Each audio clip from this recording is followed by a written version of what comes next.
মধ্যপ্রাচ্যের উত্তপ্ত পরিস্থিতির মধ্যে ছড়িয়ে পড়েছে এক চাঞ্চল্যকর খবর। ইরানি সংবাদ মাধ্যমে দাবি করা হয়েছে বেনিয়ামিন নেতানিয়াহু নিহত হয়েছেন। ইসরায়েলের প্রধানমন্ত্রী বেনিয়ামিন নেতানিয়াহু ইরানি ক্ষেপণাস্ত্রের আঘাতে নিহত হয়েছেন, এমনই দাবি করেছে ইরানের আধা সরকারি সংবাদ মাধ্যম তাসনিম নিউজ।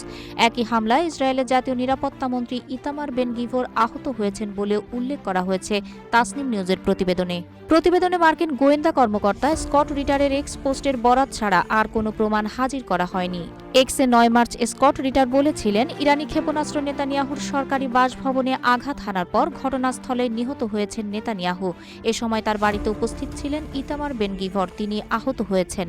তবে যে অ্যাকাউন্ট থেকে পোস্ট করা হয়েছে সেটি আদৌ স্কট রিটার ব্যবহার করেন কিনা কিংবা অ্যাকাউন্টটি ভুয়া কিনা এখনও নিশ্চিত নয়। ফার্সি ভাষার সংবাদ মাধ্যম তাসনিম নিউজের প্রতিবেদনে নেতানিয়াহুর উপর হামলার প্রমাণ বা কোনো ক্ষতি নিশ্চিত প্রমাণ উপস্থাপন করা হয়নি।